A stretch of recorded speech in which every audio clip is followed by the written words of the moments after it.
Welcome to the Project Zion podcast.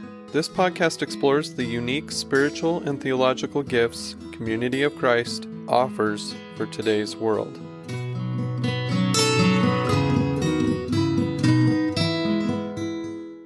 Hello and welcome to Project Zion podcast. This is your host, Robin Linkhart, here with the one and only Brittany Mangelson to celebrate the 500th episode of Project Zion podcast.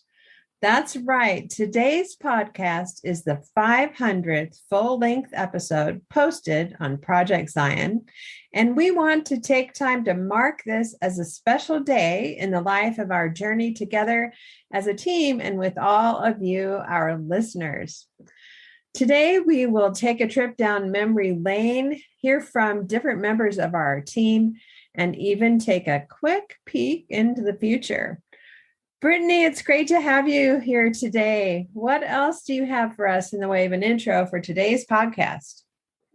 Not much, just kind of an overwhelming feel of gratitude that I can't believe that we have produced 500 episodes, full-length episodes, and just a lot of gratitude for our listeners and for everyone who's been on the podcast so far and our entire team. Just feeling really, really grateful that we've made it to this point. I'm excited. I'm excited too. So, listeners, we're going to start with a brief history of Project Zion podcast from the very beginning. Like, how did this even come to be? So, back in 2014, I was on assignment in Utah, and the early days of our current Latter-day Seeker ministry. I was good friends with Lindsay Hansen Park, who is a well-known podcaster. She did the Year of Polygamy podcast, and she was the host of our first house church down in Stansbury Park. She loved what Community of Christ was doing in Utah and who we are as a people. And she reached out to me one day and she said, Robin, I want to talk to you about something you might consider because I think it would really connect with a lot of people who are spiritual seekers. She probably didn't use the word spiritual seekers, but people who need a safe place to land and kind of discover who they are and where their journey might take them. So at her request, I met her at the Whitefields Education Center, where she was lending a hand to John Larson and his team. He was a major voice in the post-Mormon community at the time.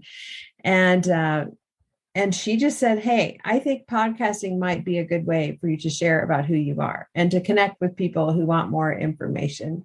And she had one of their sound engineers sit down and kind of go through, here's the basic equipment you might need. This is how you put it together. And this is how you get started. And Lindsay gave me a few pointers. And then Katie Langston, a common friend of Lindsay's and an active seeker with Community of Christ at the time, also met with us, and we just kind of began to brainstorm. So in April of 2014, Katie and I in earnest started really kind of talking about what this might look like and what we might call it. We even had a private Facebook group, which eventually became our team Facebook group, brainstorming, communicating with each other, talking about the vision. We came up with the name Project Zion podcast, just messaging back and forth. We reached out to Geraldine Hasselpool, who's a graphic artist, to help us create our first logo. And that summer at Sunstone Symposium, we actually signed up to do a presentation. We hadn't even launched yet, but we talked about our vision and what it could be. And we had little handouts, which is kind of funny because we didn't actually get launched for another year, but we were out there. I also purchased some used equipment in downtown Salt Lake City at some kind of a sound band store. And the mixer board is ginormous. Couple of microphones, a bunch of cords, and Katie, who was going to, help launch this, she and her family moved to Minneapolis, Minnesota for her to attend grad school. And she, bless her heart, she packed all that equipment and took it with her. We ended up launching in 2015, and Katie was really a major player on the back end of the podcast. She allowed us to use a website or an app that she was using that kind of hosted us as an organization, as a website. She was a creative consultant and partner with me. She was an early host and editor for the podcast. And, I don't even know if Project Zion podcast would be a thing without Katie Langston's help. That summer of 2015, back at Sunstone Symposium, we had a meeting. And Brittany, I don't know if you remember this, but Katie came back in town for the symposium the summer of 15, and we grabbed a table out back of the U where we were for the symposium. And Seth Bryan, your husband Josh, Katie, and myself just ate pizza at a picnic table and just kind of drafted out, okay, we're ready to launch. What's going to be our first recording? What are we going to do? What does this look like? And we set a date to record our first episode, that was also funny. I mean, this whole thing has been an adventure in the making.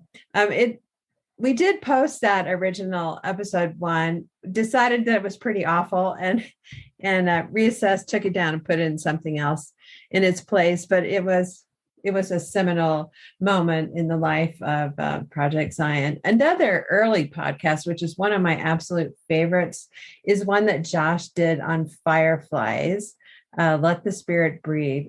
It was our first extra shot, and it was some of his reflections on spirit and faith and the journey of faith. We started posting 1 episode a week when we launched. Josh was doing a lot of the editing. Katie and Seth did some editing. Katie, Seth, Josh, and you, Brittany, all served as hosts at the beginning. I think I may have done 1 or 2 early host interviews. We also partnered with other podcasts and did some cross-posting. For example, Seth and Bill Reel did a podcast together that was posted on Bill's website or podcast, and then allowed us to cross-post.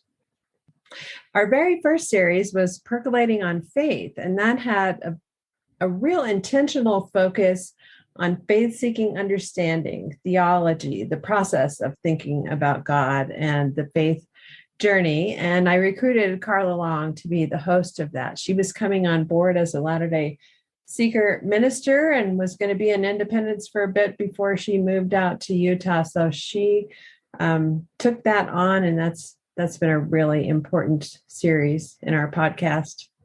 In the fall of 2016, and we were like about a year into production, there was a GoFund mission opportunity and campaign and Community of Christ. And we signed up to be one of the missional opportunities that people could help fund. And we met our goal for raising funding to support this podcast happening. Becca Loving, who's still on the communications team, some of her time was allocated to support the ministries of Latter-day Seekers. And what we were doing with this podcast was part of that. So she helped us with our website and also with project management in those early days. And we also, and this was in the journey of GoFund Mission, we made an edit on our logo. Our original logo had the Community of Christ Temple Spire, our temple in Independence. And beside that was the Salt Lake Temple top with Moroni and his bugle. And we realized by this time in our journey that our original vision of this being kind of a dialogue with different people in the Restoration tradition, including our friends in the Mormon Church, had not really materialized in the way that we had envisioned. And actually, it wasn't really in the wheelhouse of the Mormon experience to have theological explorations and diversity of thought. So we revised and fine-tuned our vision and had clarity of focus. And now only the Community of Christ Temple Spire appears on our logo. We also added more editors and hosts in 2016.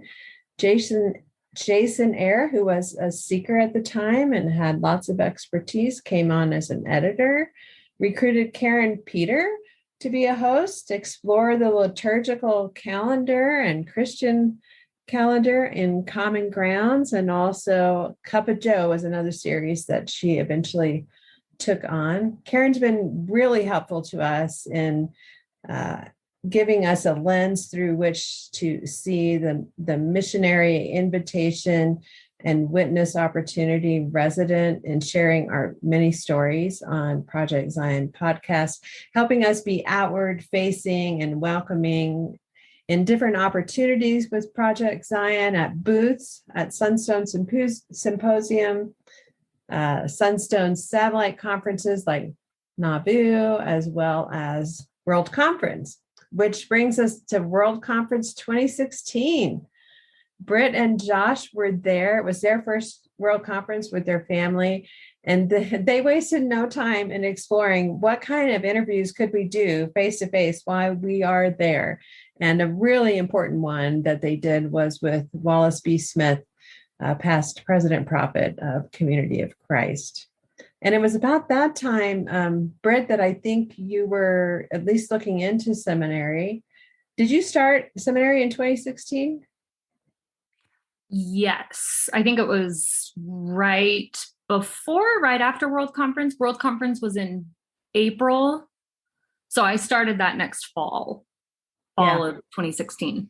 That was actually a summer World Conference in 16. So it was in June. And then you started that fall.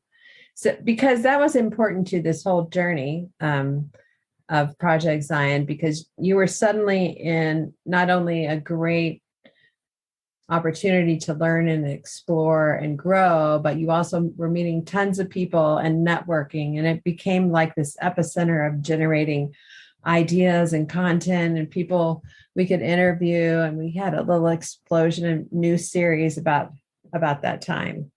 So we percolated along there for a while, and in 2018, July of 2018, Brittany actually came on board full-time as a social media seeker ministry specialist, which pioneered a new role of ministry in the context of online, internet, digital world. And that has been a big plus in lots and lots of ways, but it brought Brittany on as a project manager, taking over for Becca, who left working with Latter-day Seeker Ministries to devote all of her time to communications team for Community of Christ at large. And it was that fall in 2018, and I think that's right, Brittany, that we expanded our posting schedule to 2 posts a week. Is that when we did that?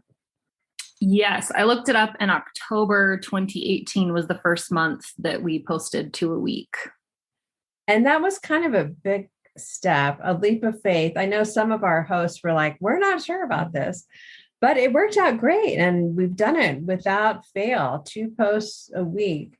It was about that time too that we began exploring partnerships with different folks. We'll talk about that a little later on. We developed a rhythm of posting. We began becoming much more intentional with our strategic planning. When Brittany and I would be on working retreats and in conversation with all of our Latter-day Seeker ministers across the U.S. We added another editor, Matt Davisdon, a 70 up in Headwaters Mission Center, who was a faithful listener and was more than happy to volunteer some time to help us out. And then World Conference 2019, oh my gosh, Brittany, it was like Ministries Online had really taken on a new intentionality and was getting some traction. There weren't tons of online ministries, but Project Zion, we consider an online ministry in a different kind of way. But we had a Lunch and Learn for Project Zion podcast. We had a booth for Project Zion podcast. And we had a full court press interface and promo with the members of the church promoting Project Zion podcast. And we also sponsored a Lunch and Learn for online ministries, which was, I think, pivotal. And like I said, there's an interface between online ministries and a traditional sense of offering, what we do in gathered community as a church, as well as delivering an interface of story, ideas, and content through Project Zion podcast. Then in 2019, Linda Booth at that World Conference retired from her full-time employment with Community of Christ as Director of Communications and as a member of the Council of 12 Apostles and the President of the Council of 12. And I thought that was a strategic time to recruit someone who had lots and lots of experience in ministry in the church, but also as a professional communicator. So she came on board as a volunteer host. And Coffee Buzz, one of the series that she sponsors in conversations with members of the First Presidency, has been a huge addition to our content lineup. And it was about that same time we recruited Mike Hoffman, the campus minister at Graceland University, Community of Christ College. And that has added a different dimension of demographic and voice in young adults attending Graceland there in Lamoni, Iowa. And then we roll into 2020. And as everybody knows, by the end of February, early March, we were full in a pandemic and a shutdown all the way around. And Project Zion, in a lot of ways, I think, Brittany, became a lifeline to a lot of people. And if we look at our stats over time, we see this huge bump of listenership starting mid-February to mid-March. It's just going up, up, up, and it continues on through that whole lockdown for several months. That's when we reached out to Katie Harmon McLaughlin, a spiritual director full-time with Community of Christ in spiritual formation ministries, and invited her to do a series called Awaken to God's Presence, which provided 10 different guided meditations. We were sensing a real spiritual hunger, a need and desire to connect not only to one another, but to our source of being, to the divine presence. And I think that was a really important response on the part of Project Zion to the needs that we were feeling across the board. What do you think, Britt? Yeah, I think that that's one of the best parts of producing a podcast is you can respond to what's going around you really, really quickly. And so with the pandemic and with Katie's series, I remember we were hearing from church members that were in nursing homes who really weren't even able to leave their little tiny room without fear of feeling sick. And yet they were able to have a spiritual practice that was a familiar voice, was a familiar culture, a familiar way of talking to God, with God, about God. And so I would say those early days of the pandemic really shifted my focus that Project Zion is an actual ministry.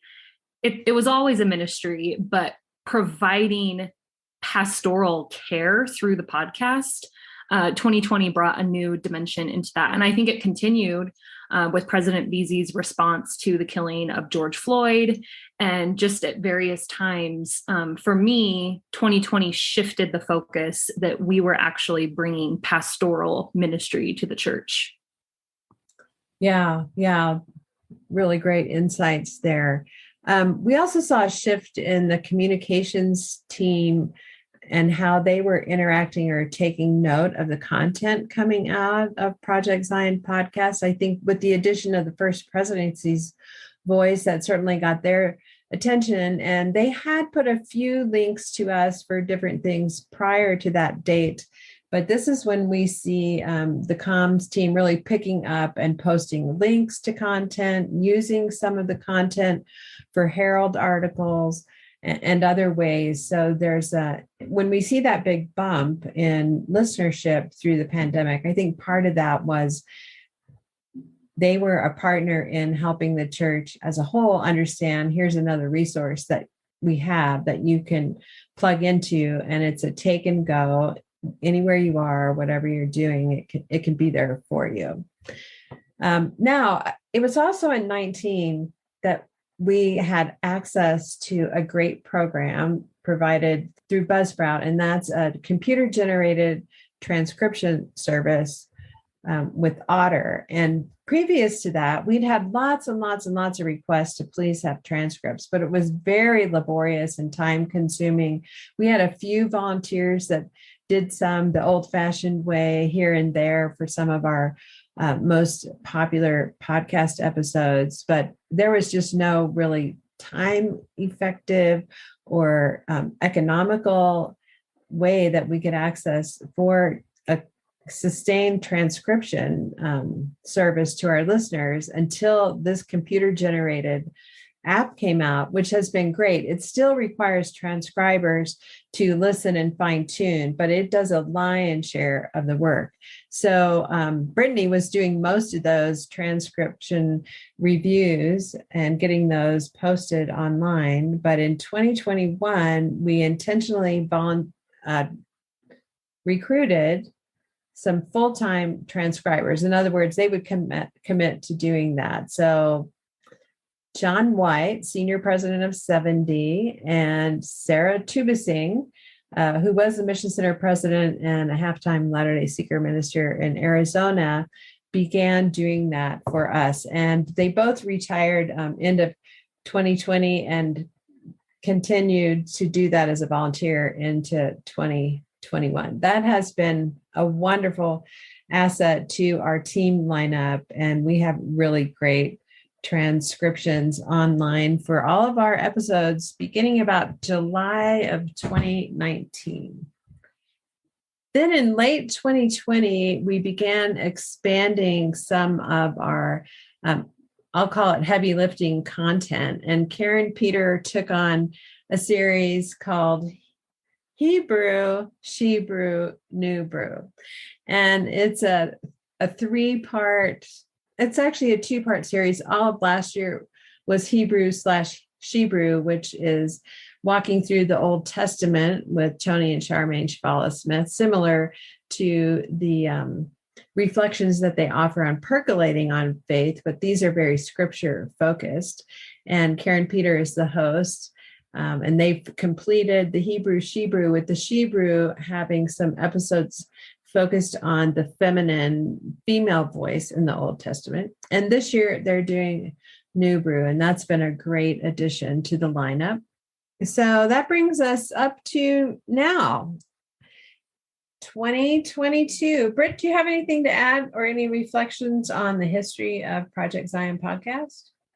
It's really interesting hearing you give that overview. I mean, I lived all of that history, but just hearing it in a short, concise time frame, not over years, just really makes me see how much we have grown as a team, literally with adding people, but also just our understanding of how to podcast, the purpose of podcasts, the missional potential of podcasts. I think that we started out with a hope, but none of us really knew where it was going to go. And I think that just hearing you talk about all the different steps that we have made as a team over the years, just, I don't know, kind of makes me proud of our little team and how much we've been able to accomplish. So thank you. Thank you for that overview. So I want to move now into just interviewing you, Brittany, a little bit, because you have held a couple roles, and I want to start with your function and role as host. How did you come to be a host on Project Zion podcast? Well, if I remember correctly, I was at a women's retreat in 2015, that very first women's retreat that I went to. And I think that you had some papers printed out of that you passed out to everyone that just kind of had suggestions of what topics we would want to hear about, if there were any guests that we wanted to have. And so you and I had a conversation about that, and I gave you my input. And then you sneakily snuck in would you like to do the interviews? And it was very smooth and natural. And I was nervous about it, but I took your invitation seriously and decided to do it. Josh had already been in conversation with you about kind of the production of the podcast. And so this definitely was a conversation that I was involved with and I was very excited about, but I wasn't necessarily thinking that I was going to be a host. But when you asked, I said yes. And I mean, it took several months, again, like you said, to, actually start doing interviews, but I just started getting involved in scheduling and figuring out the types of conversations we were going to have at that point. Yeah. And I think it was a real great addition. I mean, you brought a fresh voice, a new perspective, very invested in your discipleship in Community of Christ. And, it wouldn't be long, a year later, that you'd be going to seminary, which really, that part of your journey brought all of that into Project Zion podcast, and it's always been such a great influence and an additional lens through which we not only see but hear. And in those early days, so Josh and Seth were doing some interviews. Katie Langston was doing quite a few of our interviews, and then adding your voice to that lineup was great, and also brought some new connections and new guests to the podcast. So as one of the first hosts on Project Zion, what was it like then, and what is it like now? So I would say at the beginning, I was just really, really, really nervous in a lot of ways. I mean, and I still get this way, but in a lot of ways, I was interviewing people who I just wanted to have personal conversations with. So one of the first interviews that I did, possibly even the first, was with Barb Walden and Andrew Bolton about this question, Jesus or Joseph, this pivotal moment in church history. And I was just a nervous wreck. I mean, here I was interviewing a retired apostle, little old me, and the director of the Historic Sites Foundation, and two big, important voices in the church. And I just had a billion questions for them. And so I was pretty insecure. And I remember it was just so worrisome that I was going to mess up the recording. So I had my computer and everything, and then I set my phone next to the speaker just in case something happened with my computer. Then I would have some, bad quality sound on my phone, but there was just a lot of anxiety. And so I am less nervous about that now. But I still try to be really intentional about the people that we interview. And I, double and triple check that I push record at the right time and everything like that. But I do feel like now it feels like I'm interviewing friends, when at the very beginning, it felt like I was interviewing people that just kind of intimidated me, or, I felt like I didn't have a right to be doing some of these interviews. And luckily, I don't necessarily feel that anymore. So I've chilled out a bit since I first started. You've also had a hand in coming up with not only ideas for podcasts, but kind of series headers. We have found it helpful to organize our podcasts in different avenues of thought or focus topics. And some of those continue to be kind of primarily in your wheelhouse. So tell us a little bit about the series, either that you helped create or those that kind of continue to be one of your wheelhouse series. So I would say that there's two that I'm primarily involved with, and was primarily involved with the conception of them. So those two would be Fair Trade and Chai Can't Even. So Fair Trade is our series where we interview folks about faith transitions, and it's primarily folks that come from the Latter-day Saint tradition, but it's not all that. And we do have several episodes of folks who come from a variety of faith backgrounds, but it's all about their conversion to Community of Christ. And then the other series that I'm primarily involved with is called Chai Can't Even, where we interview millennials in Community of Christ. And the reasons why I like those two series and why I think they're a good fit for me is because, as much as I like to talk about church history or theology, or things that, I don't know, need to be a bit more polished, I would say. I really just like hearing people's stories. And I think that there's something so poignant about humanizing faith and humanizing belief and theology in a very practical, real way.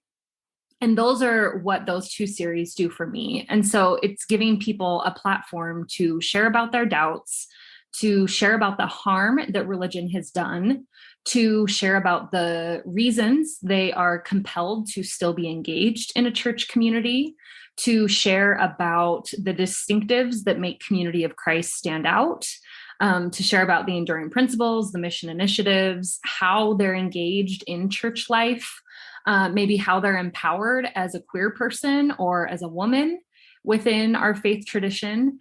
And so for me, we can talk about high level theology or the past or, church finances, or name any of the other topics that we talk about on Project Zion. They're all equally important in my mind.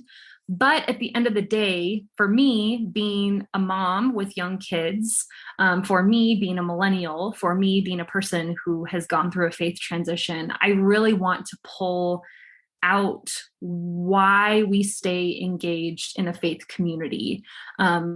Those two series are all about intentional faith and intentional reframing. And for me, allowing people to share their stories provides, I think, not only healing for the person sharing their story, whether they grew up in Community of Christ or whether they're a convert, but it also helps bring healing and reconciliation to those who can relate to their stories. And I just think the humanizing of faith is where my main interest is. And so it's just been a joy to get to know a lot of different people in the church and basically hear why they like Community of Christ. I mean, we go to difficult spaces in both of those series, but we always come out on top. We always come out from a place of hope and a place of missional potential and shouting the enduring principles off the rooftops. And so those episodes just give me a lot of hope and faith, and really a lot of joy. So what are some of the challenges you've had along the way as a host, and what are some of the joys? So I would say one of the challenges that I have as a host is everyone has a different way of wanting to do these interviews. Some people want a tight outline where I give them, bullet points and very specific questions, and then and sometimes even type in my potential responses to what they're going to say. And then other people are like, we're good. You gave me a topic, we can wing it. And then there's everything in between those two perspectives. And again, I don't think one is right and one is wrong. It's just very, very different. And so sometimes when I give my invitation to be on the podcast, I usually ask, I have a couple questions that kind of vet where they are on that level of this needs to be tight and structured, or it's totally free flow. And sometimes I maybe get it wrong. And sometimes I totally freak out the people who I'm interviewing because I either over prep them or under prep them. So finding that sweet spot has been a little bit difficult. For me, I'm most comfortable if I have basic questions, basic outline, but then also the shared understanding that I'm not necessarily going to doctor my responses before we have the conversation, because I want it to be a normal flow of conversation. And I also want us to have the ability to just go where a natural conversation would lead. And so if we go on a side tangent that ends up being really important, and we veer off the outline, I don't think that's a bad thing, but it makes some people really, really nervous. And then there's other people where you just have no idea where they're going to go because they just want to chat and they want to share everything. And so there have been a few times where I'm like, oh, how do we rein this in? And so, I mean, I'm not a professional interviewer, and that probably comes out in my interviews, but it's a juggle, and can be challenging. And as I said before, I think one of my biggest joys, especially for the series that I'm involved with, is just giving people a platform to tell their story. And I think that I've gotten feedback from several people who I've been able to interview, and it's been a really good tool for them to share with family members, to have them understand their faith story maybe a little easier. And so it's not so confrontational, because the family can just, listen to it on their own and then have a conversation about it later. And I've also heard from people who have listened to those stories that they bring them a lot of hope. And I think that seeing your church through the eyes of someone new can be a very healing and encouraging experience for some lifelong members of Community of Christ. And so it feels very sacred to be able to have a platform where people can share their stories. So that is, for me, my biggest joy, is just allowing people to share their stories in a way that feels fully authentic to who they are. What do you know now that you wish you had known at the very beginning? So I wish that I knew that it didn't have to be perfect. So there are some folks who want a more professional style podcast. My way of interviewing people, I really just say, is as if we're chatting around a campfire and we're just friends, and, a couple hundred people just happen to be listening in on it. But I like to keep things really casual. And I thought that was wrong at first. I don't know. There are some hosts that we have that are more professional, more scripted. And there have been times where I've thought that needed to be me. And there are times where I've tried to keep to a tighter script, and it just doesn't work for me. And I've recognized that all of our hosts are different. Everyone that we interview is different. And I do best when I just show up as myself. And I don't need to try to mimic someone else's interview style, or I don't need to try to be someone who I'm not. Because at least I can tell when I'm faking it and it's not good. So I wish I would have known early on that I don't need to be worried as much as I was, and that I can just show up as myself. And if people don't like my interviews, they don't have to listen, but it's fine. I can just be me, and that's enough.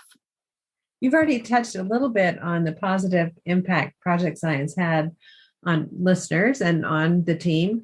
Can you share another story with us about positive impact Project Science had in the world of faith or mission or ministry? Yeah, so I can think of 2 Seeker Now members specifically who considered Project Zion their congregation at first, their church. Neither of them had congregations nearby. They were both visiting congregations when they could, talking to ministers online, but how they actually learned about the church and learned who we are and learned how we present history, et cetera, was through the podcast.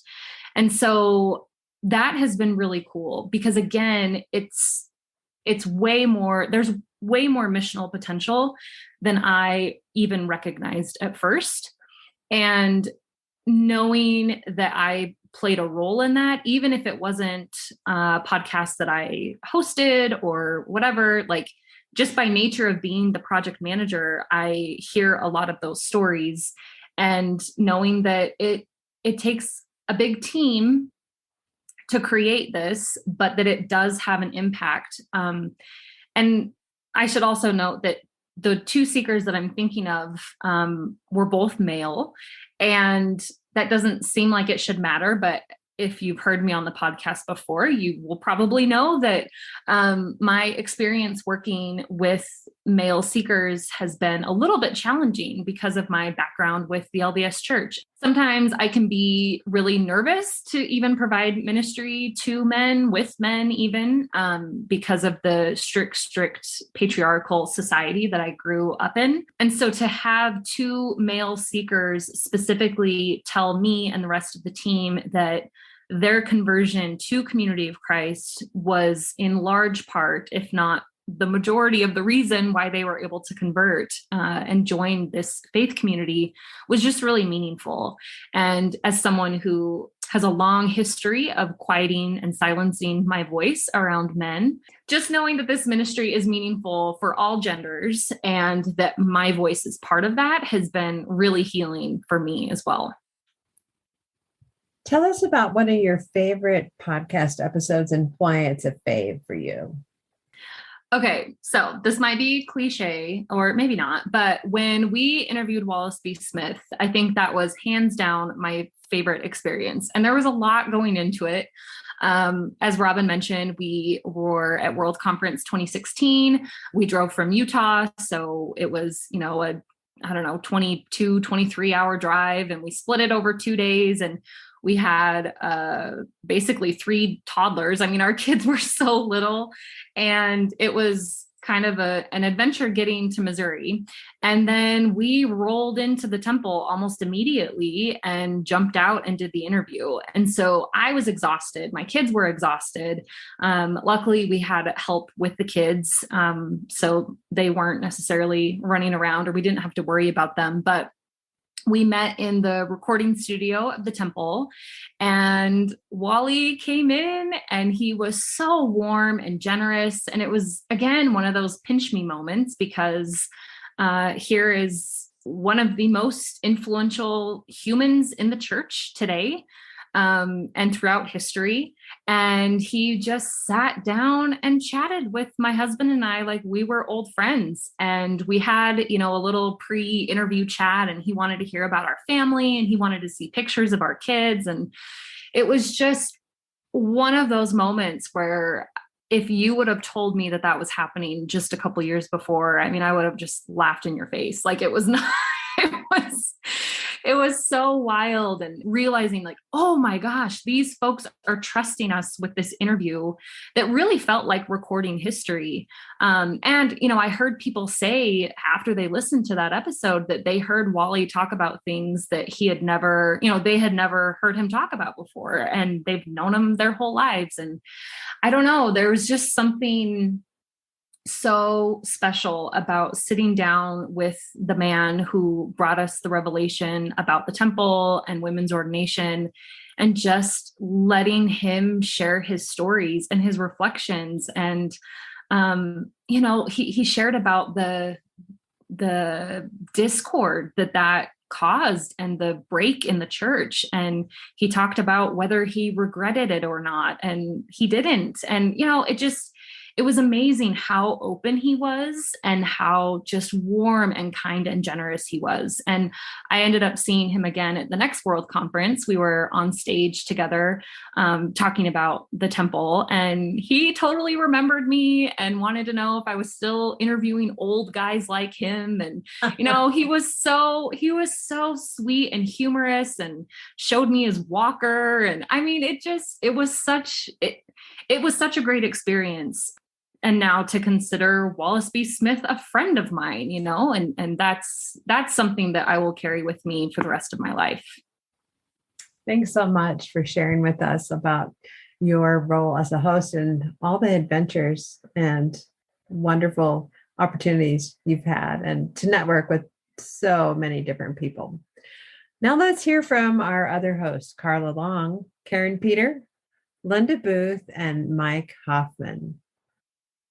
Hey, Carla, we're so glad that you can be with us on this 500th episode of Project Zion podcast, and just visit with us a little bit about what it's been like for you as a host on this podcast. How did you come to be a host on Project Zion? Well, I've worked for the church for 17 years now. And so after I was finished working in Europe and I was on my way to work in Utah, my new apostle, Robin Linkhart, came up to me and said, "Hey, just FYI, you will also be a host on Project Zion." And I'm like, I have no idea what words you're saying, and I don't know what that is. And so unlike my husband, who obviously already knew what Project Zion was, I did not. And so Robin said to me, that I would be a host and that I'd be doing lots of interviews, and that we needed to start right away. And so I said, okay, let's try it. And I was pretty nervous about it. I didn't really know what was involved with it, but mostly I was nervous about the technology because I didn't totally understand the technology. I knew that I could talk my way through almost anything, but the technology part was really the scariest part. And the technology has gotten way easier since the very beginning, for sure. Yeah, it sure has. I think we had like random microphones, and Tony and Charmaine had one, and you had one, and trying to get the connection. Kuzma was a dream at layering all those different soundtracks, for sure. So you were actually one of the very first hosts on Project Zion. What was it like then, and what is it like now comparatively? Well, I think similar to that last question. So it was just much harder back then because at the very beginning, when I was still in Independence before I moved to Utah, and I was working directly with people like with Tony and Charmaine Chevalier-Smith, I went to their house. I tried to do this setup and I had no idea what I was doing.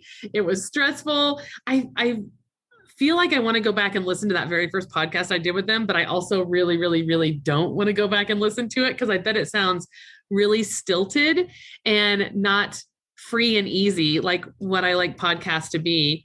So it's been very different. And then after I moved to Utah, we used Skype and Audacity and all this different technology that I was worried that wouldn't work all the time. In fact, one time it did not work and I had to ask some people to redo a podcast and I felt so bad about it. Like I just felt so bad after they had put in all of that work.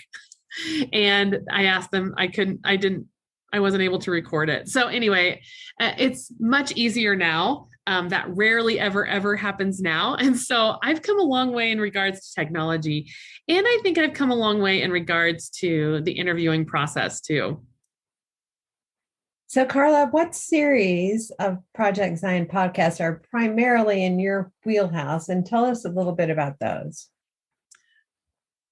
Well, the big one that I definitely do is called Percolating on Faith, and it is one of my favorites. Not only is it my favorite because we get to talk about theology, and I get to talk about theology with two of my favorite people on the planet, Tony and Charmaine Chevalier-Smith, but I also get to relearn some things that I've forgotten that I would have learned in seminary and I would have learned in my undergrad degree. I get to talk about those things again. And sometimes when I'm asking questions as the interviewer, like I'm really asking questions as Carla Long, because I don't totally remember everything that I learned from seminary. And they are such good teachers that they can reteach it to me and to everyone else in a way that we can all understand, even though they're not directly in front of us. So Percolating on Faith is really, really good. And I think Percolating on Faith is a great place to send seekers to when they want to understand what the Trinity is, for instance, or understand how we view salvation. The Trinity actually is a big one. I mentioned that on purpose because I have sent people to that Trinity podcast at least 70 times because people are like very curious about what we mean by the Trinity. So when you can point them to a specific podcast, it kind of shows that we have our stuff together as a church, which is really cool, but also they get to hear it rather than read it, which I think is easier for a lot of people. I also helped come up with a series called What's Brewing. I think I helped come up with What's Brewing, which is a series that talks about different mission that is happening all over the church. I helped to come up with Holy Grounds, which is a series about spiritual practices. And even though I don't necessarily host all of those, I host some of those. I don't host all of them, but we as a team came up with a lot of those. And those were two of my ideas. Yeah, I think that's really important, Carla, that we all are on this team together and ideas come from all directions, as well as some ideas come from our listeners. So it's great to think together and have that creative, innovative energy flowing freely, which you have. I also just want to say, it really is a comfort and a plus to have you engage the way you do with Tony and Charmaine, because you take that role of a walking on the journey of faith seeking understanding. And I think it really helps the listener feel like the information is very accessible and understandable to them. Oh, I appreciate that. Sometimes I re-listen to those and I'm like, ooh, I don't sound like I'm super smart here, but I am. But I really am trying to make sure that I'm understanding and that listeners can understand as well. Yeah. And, all of us have things that we've learned through our life, and we don't have instant recall on everything, and that's okay too. So I know the life of a host is an adventure. Can you share some of your challenges as well as maybe some of your joys? Honestly, and this is going to be the lamest answer ever, but the biggest challenge, and I don't know if you've heard this from other hosts or not, but the biggest challenge is scheduling. It is so hard. The people that you want to be on the podcast are people who everyone wants a part of, everyone wants to talk to, and everyone wants to have meetings with. And so they're very, very busy people. And so scheduling is so difficult, especially scheduling in the summertime, because they're like, well, I'll be gone for reunion this time at this time at this time, and then I'll be at spec. And after that, it's September. So the time goes very quickly. So scheduling is by far the biggest challenge. The biggest joy is that I get to communicate and interact with people that I love. There's so many people that I interview with that I don't get to see on a regular basis. And when we get to sit down and have intentional time together for a podcast, then I get to reconnect with those people. And that is a huge joy for me because, especially during the pandemic and we were in the house for a long time all by ourselves, sometimes the podcast was one of the only times during the day that I talked to people outside of my family. And it was a big joy for me. What do you know now that you wish you had known when you first started doing this? It's a really good question because I wish I would have understood the technology better. I mean, that was obvious from my other answers. I also wish I would have known how big of an impact this would make on my life. I'll tell you a quick story. I was at Sunstone Symposium in 2017. So this is very early on in our podcast, in my podcast journey. I was only about a year into it at that point. And I was working the Community Christ table at Sunstone Symposium, and someone came up to the table, and I did not know this person at all. And we were talking about Community of Christ. And he kept looking at me saying, have we met? You sound so familiar. Are you sure we haven't met? I think that we've met. Then he looked down at my name tag and he's like, wait a second. Are you Carla, as in Carla Long? And I said, I am Carla Long. And he's like, I listened to your podcast. You're so funny. I'm like, well, thanks. But funny's not really what I'm going for all the time. But so that impacted me, that I'm like, whoa, people are actually listening to this. People are journeying with us. And that side of it, I really hadn't thought about. I thought about doing the podcast, and I didn't really think about the lives and the people that it was impacting, and that might come back on me as well. So that was a big eye opener for me, that what I say on those podcasts matters, and the questions that I ask really do matter. So kind of along that line, Carla, how have you seen a positive impact in the world of faith and mission, ministry, and, joy, hope, love, and peace, the communities that we hope to build? So in the Salt Lake City congregation, we have new people coming in every single Sunday. Every single Sunday, we have somebody new walking through our doors. And usually we have 2, 3, 4, 5 new people every single Sunday. And as the pastor there and as a minister for Community of Christ, I do my best to catch those people in the foyer before they leave and chat with them. And at least 80% of them say, after I ask, do you listen to podcasts? They say, yes, I listen to podcasts. And then they're like, do you have a podcast? And so I am so thrilled to say that, yes, we have a podcast. And I give them the Project Zion card, and I point them to a few episodes of things that they might be interested in, of questions that they have asked. And it is something wonderful every single Sunday that I get to do. And sometimes I'm like, and you'll hear my voice sometimes. I'm a host. They're like, you're a host? I'm like, yeah, I'm a host too. So the impact for those people is pretty huge too. Many, many, many times those people come back and they talk about different episodes that they have listened to, and they ask questions where sometimes I know the answers and sometimes I do not know the answers, but they have definitely engaged with the podcast and in a way that they would not have engaged before. So that is such a huge and positive impact, and something that I can, like a physical thing, a card that I can hand them that they can go and listen to that podcast. It's a big deal. Yeah, I think so too. So Carla, what's one of your favorite podcast episodes and why?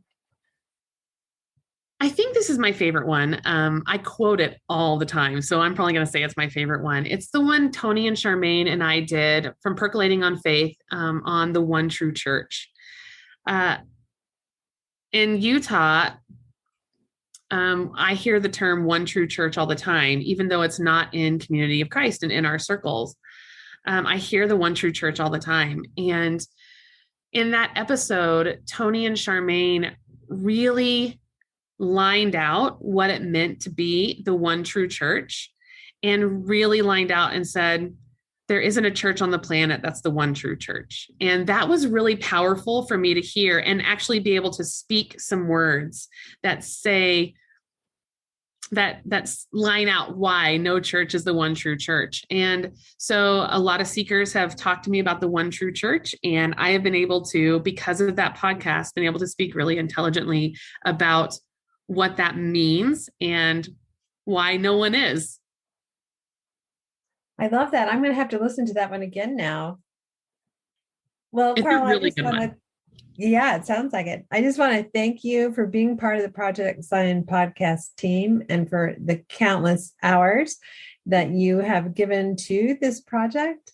And thanks for being with us on our 500th episode. Yay. I cannot believe it's been 500 episodes. That's shocking. Hello, Karin. We're so glad you can join us today on the 500th episode of Project Zion podcast. A well-known host for us. I just want to ask you a few questions to share it with our listeners as we celebrate this monumental time in the life of Project Zion podcast. So how did you come to be a host on Project Zion? Well, first off, I think the whole team needs to congratulate itself on 500 episodes. I think that's an amazing thing to accomplish. I ended up being part of this after it was already up and running for some time. And it was you, Robin Linkhart, who talked me into it by waving a carrot in front of me of doing a series on the liturgical calendar, which you know is one of my favorite topics. And so you put that on a stick and waved it around so that I would bite and say yes. That's how I became involved. There are a lot of these stories coming out as I ask people questions. I bet there are. Today. Okay, so you took a bite of that carrot waving in front of you. How did you prepare to take on this role as host with Project Zion?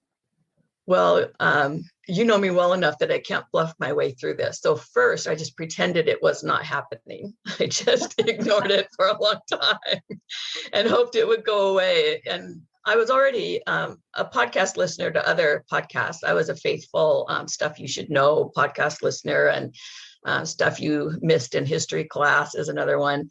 But I started listening to a broader group of podcasters to get an idea of what it was like and the different ways that hosts interacted with guests, and everything from kind of lecture podcasts, which I listened to one called the NT Pod about the New Testament out of Duke University. And then I listened to Lindsay Hansen-Park do the Year of Polygamy, which is a completely different style. She's a real authentic relationship builder kind of interviewer. So I just listened to a lot of podcasts.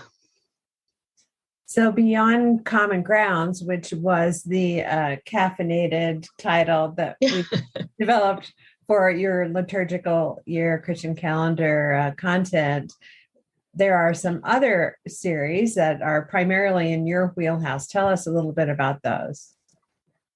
Well, the main one that I've done longest is the Cup of Joe, which again is our caffeine laden reference to church history. So it was a great play on Joseph Smith. And it's kind of all things restoration history. And lately we've been partnering with the Historic Sites Foundation. They do a lecture series every spring and every fall, and we've been interviewing their guest lecturers for those and getting a little more inside scoop and maybe some anecdotes that don't come out in the lecture, that kind of thing. And that's been a lot of fun. And it's in my area of interest with church history. And then we started our scripture series, and those are both audio and video. They live in two places, on Project Zion and then on YouTube. But we started with Hebrew, which is for the Hebrew scriptures or the Old Testament. And we did a few Shebrew episodes that focused on women specifically in the Old Testament. And now we're on to New Brew with the New Testament. And we'll do a couple of Shebrews in there as we go along with New Brew. And that's with Tony and Charmaine Shabala-Smith, who are such wonderful podcast guests in multiple series on Project Zion. It's amazing that they still have time for Graceland University and the seminary with everything they do on Project Zion. But that's been a lot of fun, delving into the scriptures again through their lenses of exploration and engagement. And then there's a new series we've been working on with Tony Shabala-Smith as a theologian and Locke Mackay as an historian, where we're kind of delving into the story of the church through a lens of what was our understanding theologically while things were happening historically, and what did that look like in context, and what came out of it. So it doesn't have a cute and clever name yet. We haven't come up with one, but we have been recording some episodes for that. And that will live in a couple places as well. So those are my main areas of focus. Great. And just to update any listeners that are wondering, why are we talking so much about coffee? It's the Project Zion podcast : tagline is the Restoration Caffeinated, which we think kind of helps people who come from the Restoration tradition identify this community of Christ expression of the Restoration, embracing, especially in today's world, embracing coffee and its use wholeheartedly. Well, and I live in the greater metropolitan Seattle-Tacoma area, and coffee is a way of life out here, so it works. And one of the most enjoyable things is when we develop a new series is trying to figure out a new coffee-laden term for it. So if we can come up with our one for our history theology series, I'll be really impressed.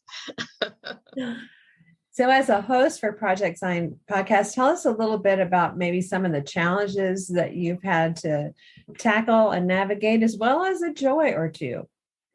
So the main challenge for me is reaching out to schedule interviews. And you and I have talked about this before. I will procrastinate because I just don't want to do it. And it's because I'm an introvert. And so that first reaching out to saying somebody, would you do a podcast interview? It's really, really hard for me. And when I shared that with you, you did really well about making that go away in a lot of ways. Whether it's partnering with Historic Sites, where Barb Walden sends out a lovely notice to all the lecturers that I'll be notifying them, or simply having some ongoing series where I don't have to do as much of that. But I've gotten better at it, but that has been, that's just a nightmare for me. That's been the hardest thing. And some of the joys, which I didn't think I'd have any in podcast land, but some of the joys are seeing guests who have never done a podcast before and are terrified of it, as I was when I started, just kind of come alive when they figure out that it's informal and it's fun, and I'll make it as easy and pleasant as possible, and seeing them enjoy the experience and have a good experience with it, for me, has just been terrific. But it's also been learning, meeting new people and learning new things. It's just been exciting. And I think our listeners have that same experience when they listen, the learning new things and meeting new guests and delving into new ideas that maybe they hadn't thought about before. It's a lot of fun. And then finally, I get comments. People email me or text me or message me with comments, good and bad. I've had unpleasant comments as well. I welcome them all. I'm happy to hear responses from people where something touched them or made them think in a new way. And I'm happy to hear where they disagreed with something and they want more information on it. So. You mentioned learning new things as you function as a host for Project Zion and just learning through the experience. And certainly Project Zion as a team, we have learned a lot since day one. What do you know now that you wish you had known when you first started? I wish I had known. I sometimes I think I should go back and redo Common Grounds, because I know now that the best podcasts are when I allow myself to be myself and not my artificial church lady self, which is what I was when I started. And part of that was driven because I wanted it to be perfect. I wanted everything to be just so, and everything to go. And I wanted to control it because I felt out of control doing something new. But really, it's better if you just allow yourself to be who you are. So I wish I had realized that going in. I know you've had lots of unique experiences on this journey with Project Zion, and certainly you have privy to information and feedback that is kind of like the lived out experience of interfacing with Project Zion, with those who listen as well as those on the side that deliver it. Share a story with us about a positive impact Project Zion has had in the world of faith or beyond. So the latest one is the one I'm going to share. It happened just this summer. I had a podcast listener who lives not too far from where I live. Her name is Brenda Sargent. And she has done children's ministry at Reunion for years in something called Storytellers, where they've had guests come dressed as biblical figures and kind of share the story from the scriptures. And then they would have crafts and food and things that kind of went with that particular story for the kids each day at their reunion. This is the reunion from GPNW that happens at Lewis River. And she is an avid PZP listener, and she contacted me because she had been listening to Cup of Joe and enjoying some of the stories from our partnership with Historic Sites Foundation, particularly stories of people that are more diverse than we would normally hear, and also stories of women that really touched her. And so she had the idea that maybe she could take some of those stories that she'd learned about from Project Zion, and instead of doing biblical interaction with guests, she would have guests come as those figures from our own stories, history. And so she had contacted me to see, to get a little bit more information and to see what guests might be good for her to do. And we talked about it a bit. And so this year, the guests that came were guests as Joseph Smith III, because if you listen to Project Zion, you learn all about the tenderness of him and his family. And even when he was sick and not feeling well and older, he would come out here to reunions because it was so important for him to be with people. So one was Joseph Smith III, and one was Marietta Walker. Came and talked to the kids, a great lady figure who stood up for what she believed in, even in the face of First Presidency displeasure. Emma Smith, of course, there was one who came as Emma Smith, and the kids learned about her. And William Blue from the podcast that we did with about William Blue with Historic Sites Foundation. And that's a wonderful example of how Project Zion brought the church history to life in such a way that she was excited to share it with a next generation of children. So I'm really excited about how Project Zion changed that ministry in a way that I think will really bless those kids. And I think it probably blessed the adults who did it as well. Great story. Thanks for that. Last but not least, tell us about one of your favorite podcast episodes and why it's your favorite. So I have a couple of favorites. One of my very favorites is, all of Hebrew is a favorite of mine because it's Old Testament, which nobody likes studying the Old Testament, including me, but we had a lot of fun doing it. And this particular episode is the one we did on Daniel, the book of Daniel.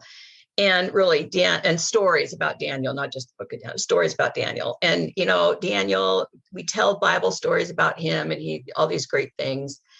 And, I'm sorry, not Daniel. I'm sorry, David. Daniel's fine. David is the dog.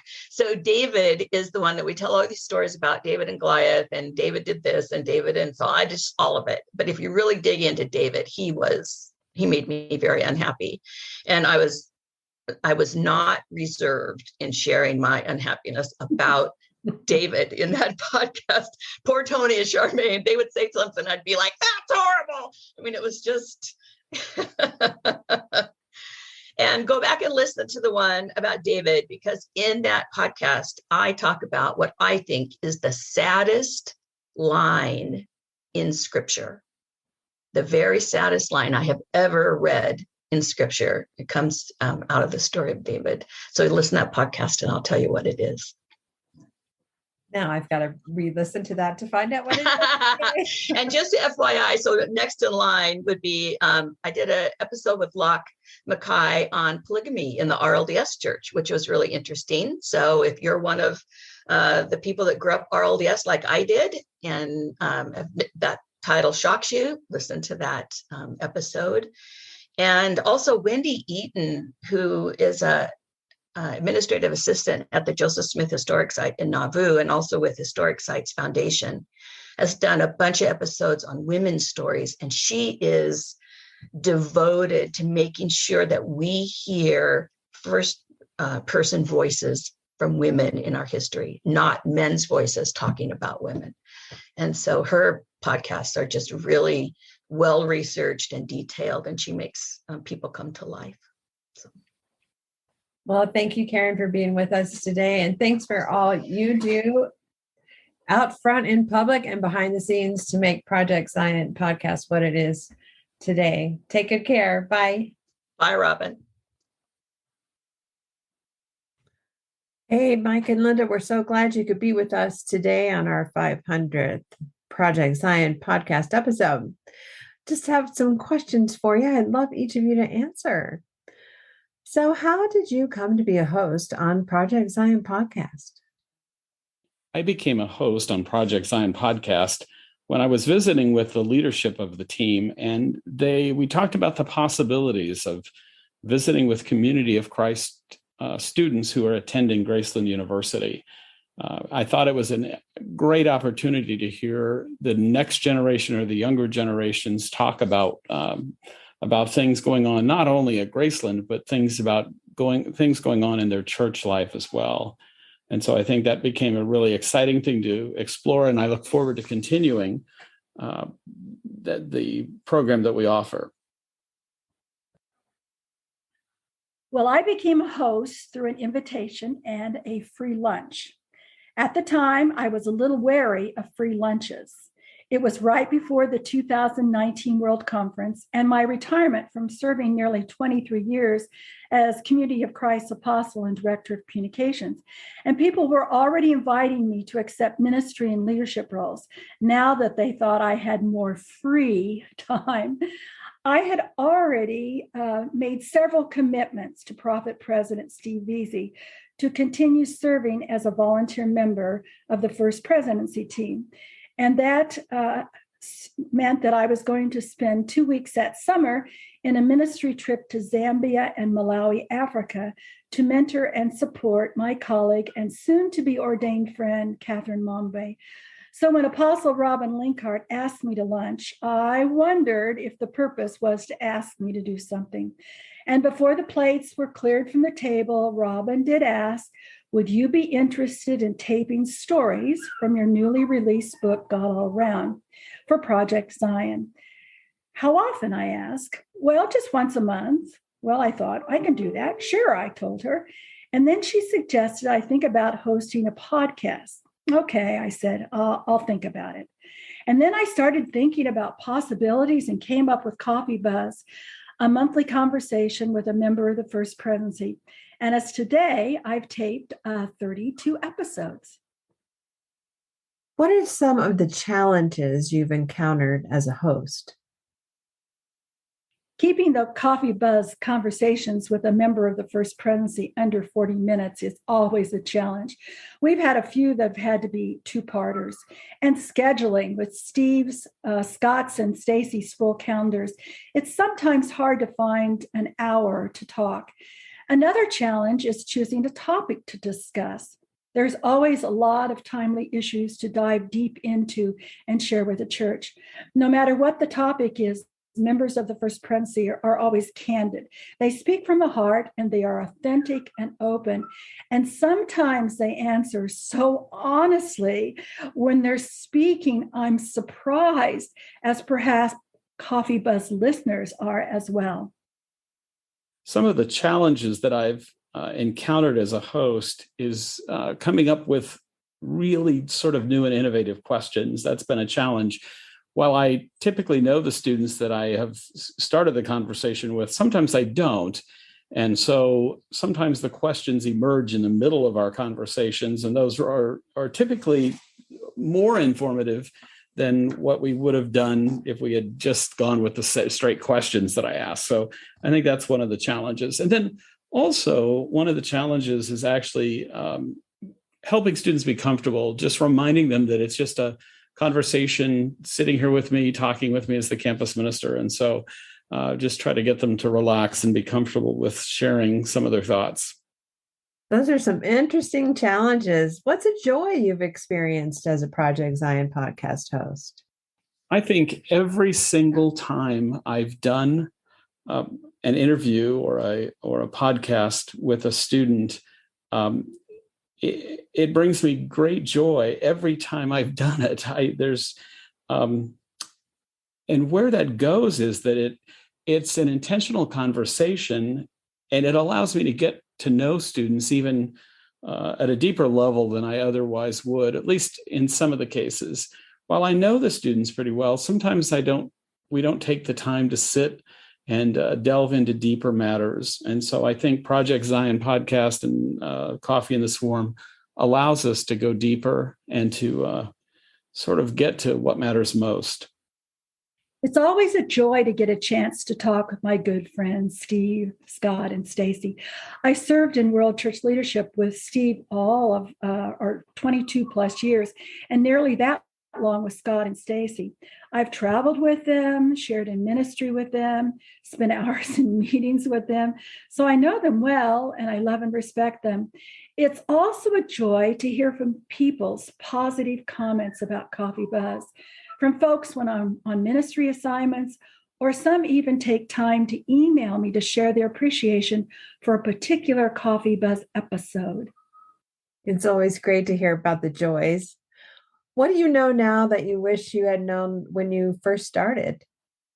Well, I wouldn't have had any trepidation about what Robin was going to ask me at lunch if I'd known how much fun being a host of Coffee Buzz would be.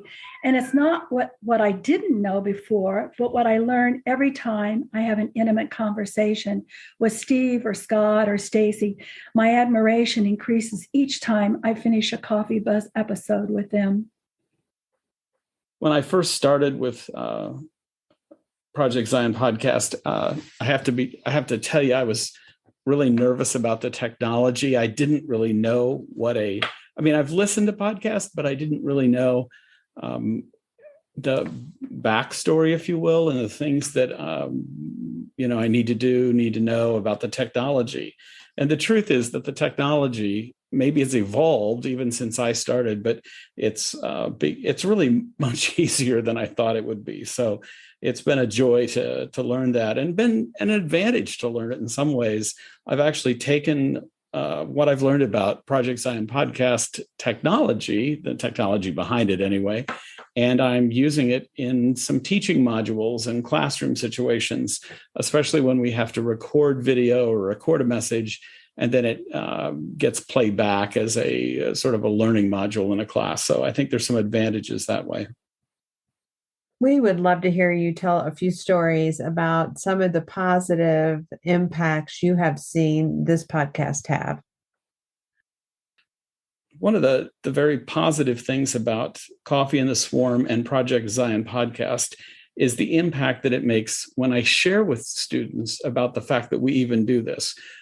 Some students are not aware that we've got this going on, and they're not aware about all the podcasts that are available. And so when I get to share either the invitation to come in and join me for a conversation, or when I mention that I've just done this with a certain student and let them know about it, I think it makes an impact in that the community of Christ has a sort of a very positive message and an outreach to people that they may not even be aware of. So I think it's a really exciting, positive impact that we are making.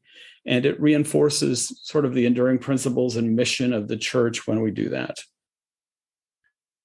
Coffee Buzz always focuses on mission from the first president member's perspective, whether it's Scott as director of field ministries, sharing missional stories from around the international church, to Stacy as presiding bishop, going deeper into financial reports and current contributions' impact on mission now and into the future. I remember a specific Coffee Buzz conversation that I had with President Steve Veazey in 2021. It was a really difficult conversation. I had packed it with difficult questions like, what is the relationship between the church and politics? And another question was, some view the church's response to COVID as too cautious, overreactive, or even a lack of faith in God. Why has the church responded as it has? As well as questions on the climate crisis, church finances during the pandemic, and what issues weigh most heavily on Steve's heart. And Steve answered honestly and boldly. And as we talked, I knew that some church members and friends of the church would be pleased with some of his answers and maybe highly disturbed by others. And likely some people would be upset by all of the questions and all of his answers. And when we finished taping, Steve said, well, this Coffee Buzz will certainly cause a buzz. And he was right, it did. But I also know that his courageous answers to difficult questions advanced our understanding of faith, of mission, and of ministry. For his answers reflected Jesus Christ's life and ministry. Faith, mission, and ministry need challenges to move us forward toward Jesus, the peaceful one. Again, I just add that congratulations to Project Zion Podcast on publishing our 500th episode. It's been an exciting journey for me to be a part of it, and I look forward to continuing to host the Coffee and the Swarm here at Graceland University. Thanks to all our hosts for sharing with us today. Now let's turn to our editors, and we'll hear from Josh Mangelson, Kuzma Brudsky, and Jason Eyre. How did you come to be an editor for Project Zion Podcast? Josh Mangelson here. I became an editor when I heard Robin talk about wanting to get the podcast off the ground. The podcast hadn't even existed yet. She was in the works with Katie Langston to start Project Zion, and it was me that was really into podcasts at that time, and I took it upon myself to learn how to start recording things, and those early episodes was me getting it off the ground as far as getting bumpers and for the beginning and the end, and also recording those first few episodes. Well, my wife is one of the hosts of Project Zion podcast, so I was honored to be asked to be if I could be an editor. I've never edited the podcast before, so it was kind of an interesting challenge, and I really enjoyed it. Early on in the days of the podcast, there was an episode that was recorded that had some audio problems, and I offered to help fix the audio problems where I had access to some of the advanced features and software that are used on a Mac that I had purchased a few years ago. So I offered to be an editor, and I'm still helping occasionally. So Josh and Kuzma, you were actually our first two editors on Project Zion Podcast. Tell us what it was like in the early days and how it's different now. Well, it was challenging to figure out all the moving parts and some technical challenges were there as well. But right now I pretty much know what I'm doing, and we are working hard to provide the best quality of podcasts. In the early days, it's very different. There was no streamlined process. We had to self-teach everything. We used Audacity, and I went to Bill Rill, who is somebody from a different podcast, to learn how he did editing for his podcast. And we didn't have the best mics back then, and we just kind of learned as we went. Now, Brittany, on the other end of it, has a whole chain of events that happens for each episode that's very different than what it was back then. There's a lot more people involved now. What are some of the challenges you encounter in editing? Just learning about the editing app, understanding how to fix sound, background noise, and just getting around that art of editing. Probably the biggest challenge that I encounter in editing is when somebody has recorded in a public space like a restaurant or somewhere else, and there's a lot of background noise. And it's really difficult to eliminate background noise because it can be somewhat destructive to the voice component. And that's the whole point of the podcast.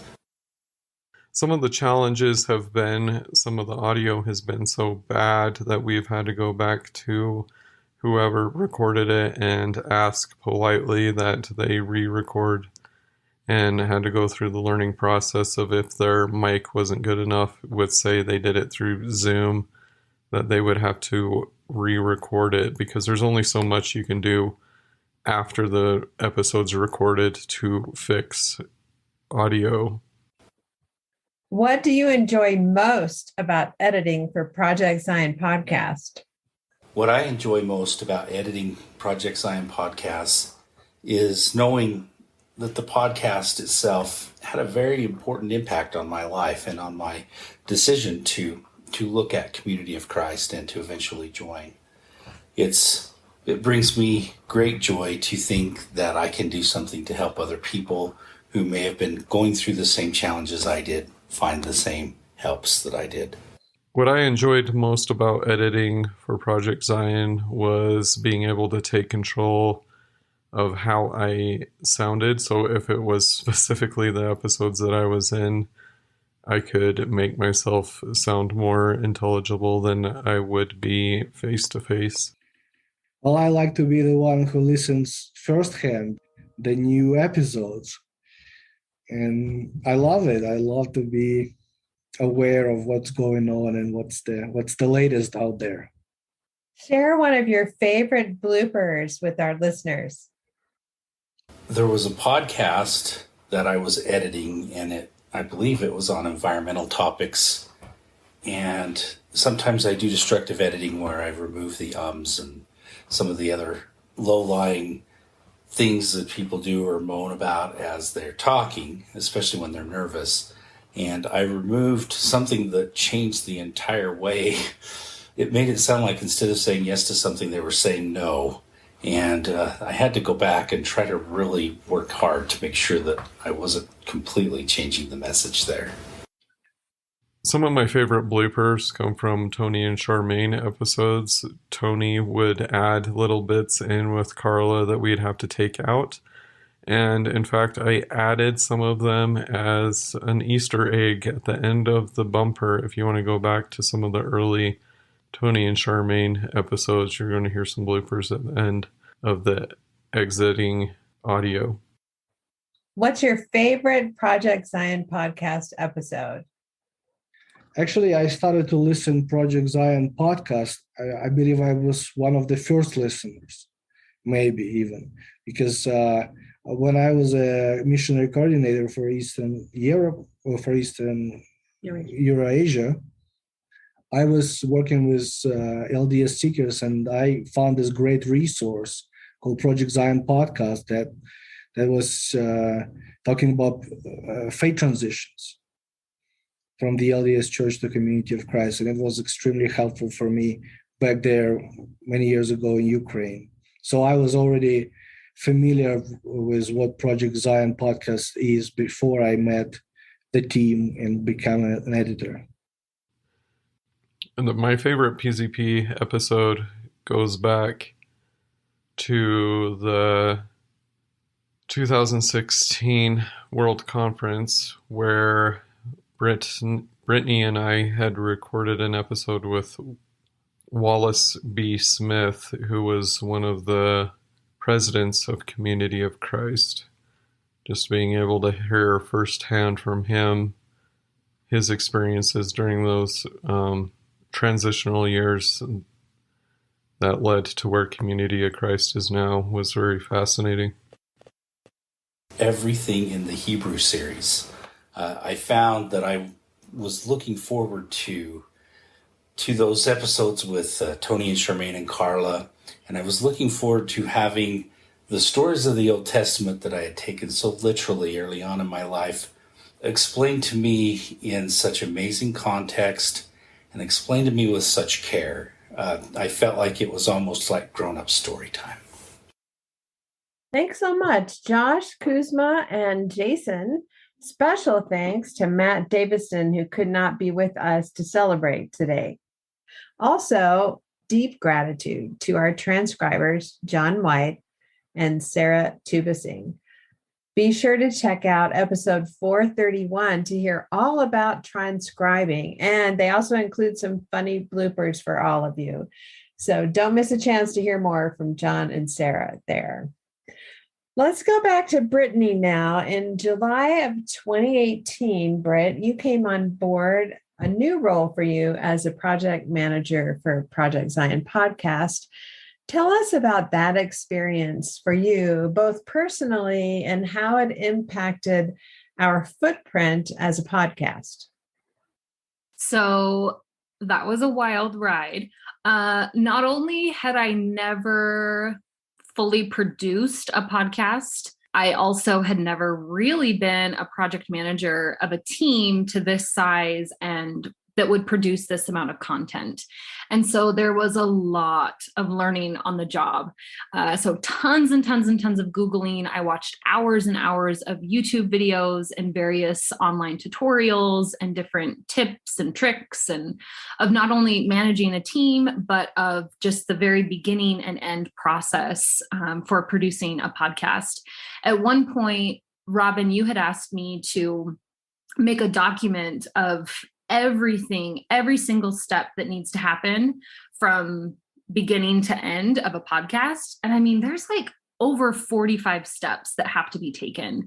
And so it really is a lot of work. And again, I had been part of those steps for several years, but I hadn't really seen the big picture and I hadn't like pushed an episode through the production line, let alone 2 episodes a week for the rest of my existence. I mean, that's kind of a joke, but sometimes that's what it feels like. We produce a lot of content, right? So again, there was a lot of learning. And what's kind of tricky is, Project Zion, there are other podcasts related to Community of Christ. And I really, really hope that we get more in the future. But I didn't have, and I still don't really have a lot of contemporaries in the church that have a ton of experience with podcasting. So a lot of us, myself included, are just self-taught and we are learning as we're producing. And so it was kind of a steep learning curve because again, we have not missed any weeks of posting. So we have continued to post while we're learning how to do it. There's never been a gap. And so it's been an adventure. It's absolutely been an adventure. But the good thing about having somebody who is getting that bird's eye view of the podcast, and that's, one of their primary focuses, is that we really have been able to expand the footprint of our podcast. So again, we've doubled our production. We've been able to get transcripts for all of them. We have an Instagram account that's pretty active. We have a lot of followers there, and we get a lot of post shares and things and tags on Instagram. I was able to figure out how to link things on Instagram, because if you're not familiar with that platform, it does not work the same as Facebook at all. And so we've been able to modify some of our social media posts to be more friendly for a variety of platforms. It's just been really good. And we've been able to honestly build a community around the podcast. I mean, we get people commenting, we get people sharing, and I try to interact with those posts as much as I can, because these, again, are real people telling their stories, even if they're talking about church history or theology, right? Like, these are real people behind this podcast. And so keeping that human face on it has been really helpful. So I've hopped on Facebook Live a couple of times over the years to give random updates, and posting in various Community of Christ spaces, things like that. It's really, again, put more of a human face, not just behind the podcast, but in front of the podcast, which I think has been really helpful. So as a project manager, tell us one of your worst days ever and one of your best days ever. So not only do we have, you can subscribe to our podcast through almost any podcast subscription service, but we also have a website. And we did a great migration of the PZP website in 2021. And again, no one really knew what they were doing. And there was really no one in the church that could help me. So it was a lot of Googling again. I have worked with websites before, but I had not worked with websites that have, over 500 audio files and over 500 pictures and pages and embedded links. And so when we decided to upgrade our website, I was really, really hopeful that everything could just naturally migrate. And the worst day was when I found out that was not reality. So the worst day was when I realized that I was going to have to manually transfer over every single episode, which at the time we had over 400 full-length episodes, and then we have about 100 plus extra shots. So again, at the time it was 500 audio files. And then each of those files had pictures, they had text, a lot of them had hyperlinks, and none of it transferred over automatically. And so once I realized that, once I got it confirmed, and I got it confirmed with, the website company that we go through, I closed my computer, I went and took a shower, and I had one of those like good shower cries where you're just like, okay, Britt, this is going to be a lot of work. And it was fine. And in the back of my head, I knew that was probably going to be the case, that it wasn't going to just be like a magic click of a few buttons and everything was going to work. But it was a lot of work, and there were so many bugs that had to be worked out. And there were so many times where I thought we were finished and then realizing that we weren't. And it was a ride. And for sure, the worst day was when I realized how big of a project it was going to have to be. As far as the best, this is going to sound a little cheesy probably, but I help Linda host the Coffee Buzz episodes. So I hop on Zoom, I send the link out to the First Presidency, I hop on Zoom, and I'm the one that's recording those episodes while Linda does the actual interview. And almost every time I just get a chat with a member of the First Presidency. And so it's been so cool to see them again on a more human level. And there have been a couple times where like it's just been me and Steve Veazey on the Zoom meeting for like 3 or 4 minutes waiting for Linda. And I'm like, hey, Steve, how's it going?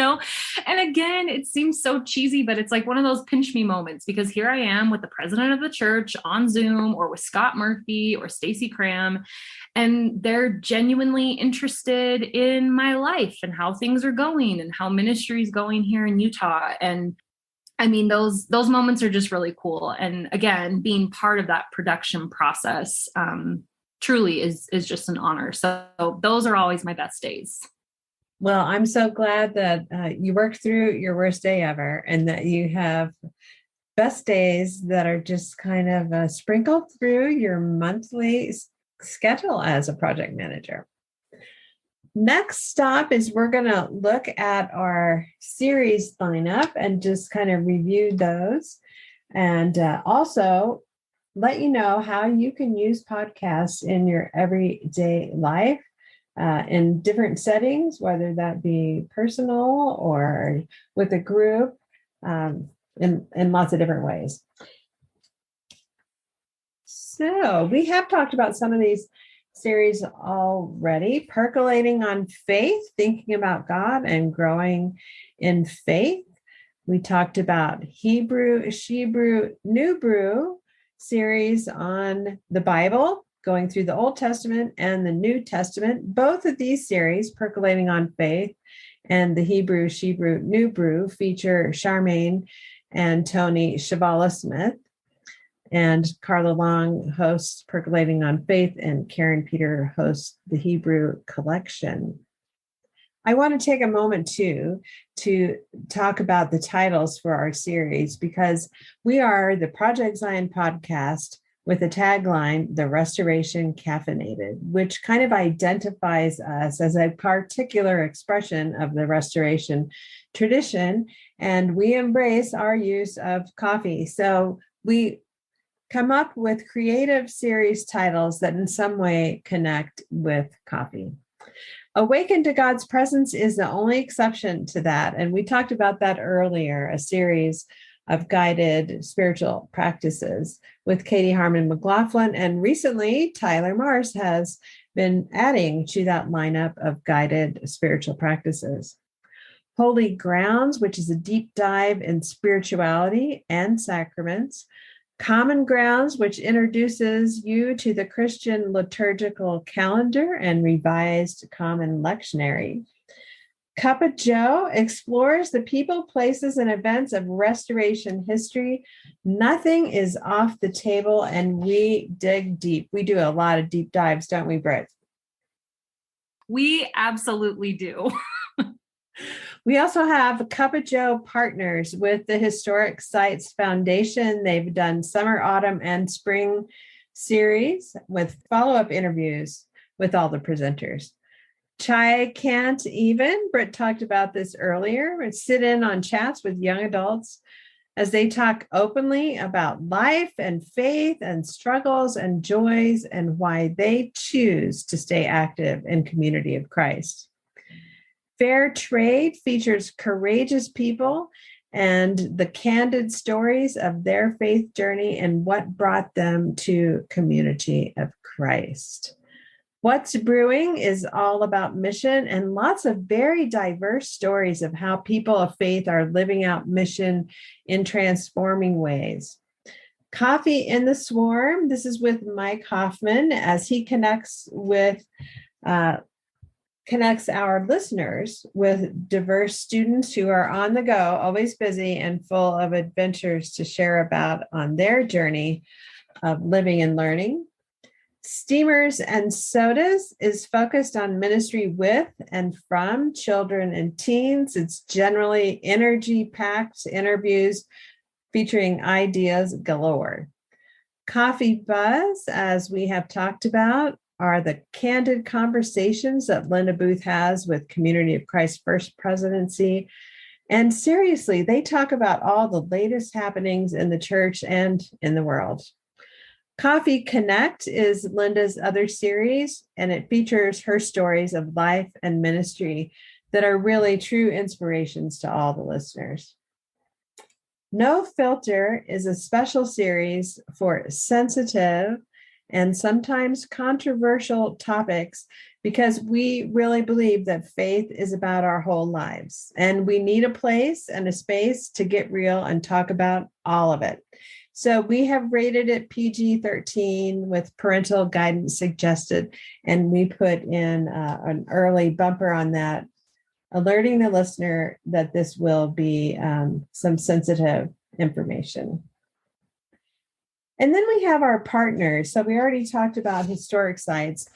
We also have a partnership with Europe, which developed during the pandemic with the European Peace Colloquy. They did follow-up interviews with their presenters, and they named that umbrella series Grounds for Peace. So it began as a partner series, but now it also includes other peace topics and it has become a series umbrella for us. And we throw in anything that we do that has to do with justice and peace, we put under Grounds for Peace. We also had a special series, Toward the Peaceful One, which was a partner series with Herald magazine and the communications team at Community of Christ. The Herald magazine featured a series called Toward the Peaceful One in response to President Beasley's content that he shared at World Conference 2019 and the question, are we moving toward Jesus, the peaceful one? Another partner is with the North American Climate Justice Team, and that's called Climate Brewing, featuring their climate change colloquy. Okay, I think that covers all of our partners. Did you have anything to add to that lineup, Britt, before we talk about practical application? I don't think so. I think you covered it really well. Okay, practical application tips. Let's start with Coffee Buzz. So, as I said, the First Presidency shares the latest news and hot topics for the church. And in fact, you can often hear things on Project Zion from them before that content appears in the Herald magazine. These are great conversation starters for priesthood meetings, classes, getting together for coffee chats. For example, Stacy Cram recently provided the financial update to the church, related information, very accessible way of hearing it. That would be great to use for any kind of meeting, gathering, or info session that you're having in your congregation. The Percolating on Faith and the Hebrew stories, they are kind of a ready-to-go Sunday school class. You could watch or listen. The Hebrew series also has a YouTube component. You could watch or listen to those in class and discuss. You could have people listen to them before and then discuss. They also make great preparation content and research for sermons. They almost all have transcripts, which makes it super easy to do study. They're also appropriate for lots of different age groups, older teens, young adults, and older. Awaken to God's Presence, this guided spiritual practice, is terrific to use in a worship. They last about 10 to 12 minutes. So if you have a spiritual practice in your worship, you could play that. It's ready to roll. You could use it in retreats, at the beginning or ending of classes, in meetings, camping ministry. It could be used at home for spiritual practice, either as an individual or with your family. And also in the car. I mean, sometimes people are on the go all the time, and they could have their spiritual practice in the car on the way to work or on the way home. What's Brewing and Steamers and Sodas are great series that provide an opportunity for us to hear what other people are doing, how they're living out their discipleship and mission. And in the process of listening to their stories and what they're doing, they serve as wonderful inspiration, ideas, a source of prophetic imagination. You could use it with leadership teams, at workshops, at congregation retreats. I think you kind of get the idea of that one. Fair Trade and Chai Can't Even. Brittany talked quite a bit about these, so I think you have a real sense of what they bring if you haven't listened to those. I think about this as prayer and testimony in the 21st century. Like, it used to be an old-time tradition of Community of Christ. On Wednesday night, we'd meet at the church and we'd have prayer and testimony. That's kind of a practice of the past. But wow, think about getting together with a group and listening to some of these stories together, and then reflecting and sharing some of your own stories or what came up for you as you listened to someone else talk about theirs. And then the other thing, and Brittany has touched on this already as well, is that when we are walking with older teens, young adults, seekers, or other spiritual refugees, they are asking lots and lots of questions about what we believe, who we are, all kinds of things. And we don't always have a good answer or an answer for all the questions that come up. Project Zion is there for you. Just put the topic, the question in the search bar, and it will pull up podcasts that connect with that question. So you would share a Project Zion episode with someone, a link with someone, just like you would talk about a good movie that you have to see or share a favorite book. You could even listen to the podcast together and talk about it, afterwards, or tell them, hey, listen to this, and then let's get together and we'll have any other questions you have, or we can talk about anything that's connected for you, that came up for you as you listen to that. We also have a list of hot topics that come up for seekers and members.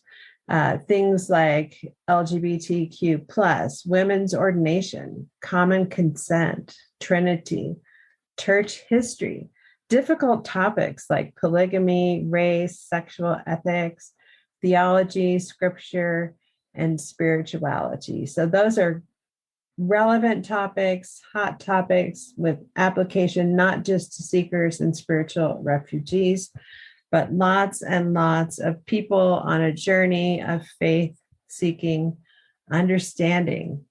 So that is a quick overview of the kind of content we have. And now let's turn to Britt to talk about some stats and data and our top 10 episodes. And you just take that away, Britt.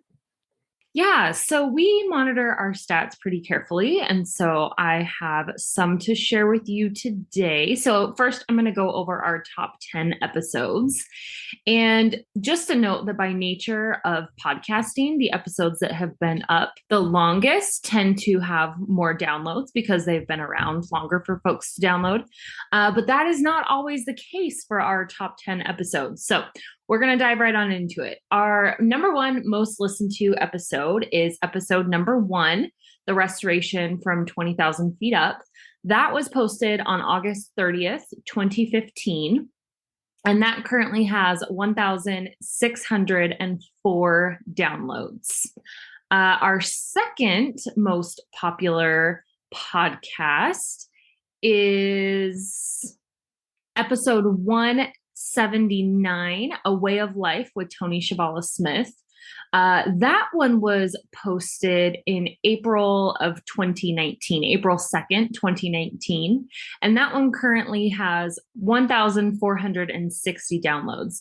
And I think that it's really interesting that that one has so many downloads, considering how relatively new it is in the life of a podcast. But that also is one that is a companion podcast to Tony's book, which I know that congregations and different groups of folks have used as a study tool. And so I'm wondering if maybe that podcast has higher downloads because it has been used in some of the ways that Robin already suggested that these podcasts can be used in a group setting, for personal study, etc. So we just think that that is interesting that that podcast has a considerable amount of episode downloads, considering how new it is. Our number 3, our third top episode is episode 83 with Apostle Locke Mackay about the word of wisdom. That one has 1,437 downloads, and that was recorded or posted on July 30th, 2017. That one got picked up by a couple of predominant bloggers and folks who are interested in restoration history. And so I think that that is why that one has a lot of downloads. And also people are just very interested in knowing what Community of Christ has to say about the word of wisdom. Our number 4 episode is episode 34 with Wallace B. Smith. That one has 1,401 downloads, and that was posted on July 3rd, 2016. And again, I spoke about that a little bit. That was my husband, Josh, and I, who interviewed President Emeritus Wallace B. Smith in the temple. And I think that one totally makes sense to be in our top 10 because I've heard from a lot of people that is one of their most cherished interviews that they've been able to listen to on PZP. Our next top episode, number 5, is actually episode number 5 with President Veazey. This is the first time that we had him on the podcast, and that aired on October 20th, 2015, and that has 1,364 listens. That one's kind of funny because it is, we recorded it when President Veazey was out in Salt Lake for the Parliament of World Religions. And Josh interviewed him, and it was in his hotel room, and we still didn't have the greatest equipment, but we gave it our best shot, and it's one of our most listened to episodes. Number 6 is episode 54 with Nancy Ross. That's kind of what sparked our Fair Trade series, and that one has 1,159 downloads, and that aired on December 13th, 2016. Our next episode is episode 42, and it's titled Why Hospitality. That one has 1,156 downloads and aired on August 30th, 2016. That one was also recorded over the Parliament of World Religions. And then our next episode is number 40, The Problem and Evil of Evil and Suffering with John Hamer. That one has 1,117 downloads. It was also produced in August 2016 and also recorded during the time of the Parliaments of the World's Religions. And then our next one is episode 15 with Dale Luffman and the Book of Mormon's witness to its first readers. That one has 1,096 downloads, and that one was posted January 19th, 2016. And then our number 10 most listened to episode is number 41, Percolating on Faith, the Trinity. That one has 1,087 listens, and it was posted on August 23rd, 2016. And then I went through and kind of picked out one episode that just kind of felt like a standalone episode from every year. This was actually a really difficult process for me because we have so many good interviews, but I'm going to give it my best shot. And these are just kind of interviews that felt like they were monumental or pivotal or just really, really significant in the life of both the podcast and in the church. So in 2015, we chose episode number 2, which is entitled Spirituality, Religion, and the Prophetic Voice. This was with Katie Harmon McLaughlin and Dave Brock. And they really just put the restoration in context and talk about why being a church of the restoration is significant in the 21st century. So that one was really good, that talked about our unique prophetic voice. And we just felt like it was an important podcast. In 2016, we chose episode 36, our interview with Dick Howard. Dick Howard is, one of the biggest voices in the church. He is a giant, if you will, in the church. He led Community of Christ on a very important discovery of self and of our history and looking honestly at that history. And so in that interview, he was really candid about what that journey looked like for him on a professional level, as well as how that impacted his family. And then for 2017, I chose episode 79, The One True Church. So this episode, I think Carla touched on it earlier, but it was really significant because not only did it talk about Community of Christ's journey of letting go and shedding the idea that we were the one true church, but it also just puts the larger Christian church in context and why the idea of a one true church just doesn't really work. Episode 106, The Cause of Zion, was my choice for 2018. This is Andrew Bolton, an interview with Andrew Bolton, and he talks about nonviolence and peacemaking and why Community of Christ has a unique voice in this conversation, and why that voice is both based in our history and based in our theology. So that one was really good and just kind of sets the stage of what we are talking about when we talk about Zion. In 2019, I chose the two-parter episode with Becky Savage, essentially on her master's thesis about the journey that Community of Christ took towards the ordination of women. And that episode was one of those times where I just really realized that I was recording important history. And Becky shares, again, from both an institutional level and then on a personal level about how that journey impacted her. The interview, I didn't want to cut anything out. And so we ended up making it a two-part interview. And so that is episode 165 and 166. And I would highly, highly recommend it. And then in 2020, I chose a really important interview with Matt Frizzell. This is episode 279, Peace, Justice, and Conflict. And that was a really important interview because there was so much going on in the pandemic, in the especially the early summer of the pandemic when that aired. And Matt speaks very pointedly to the pandemic, to the racial tension that was happening in the States, to the political divide and the polarization. And he speaks very prophetically, and it was bold and challenging and just really a really significant interview that, again, just felt like a pivotal moment in 2020. And then finally for 2021, we have episode 364, celebrating 20 years of Community of Christ. And that has Ken McLaughlin and Danny Belrose, who both served as apostles in Community of Christ. Danny was the presiding evangelist at the time of the name change. They have a really fun, candid conversation with you, Robin, about what that was like, the process of being behind the scenes during that, and how it was presented to the church, and the significance of really channeling in our identity in our new name. So we would definitely recommend episode 364 in 2021.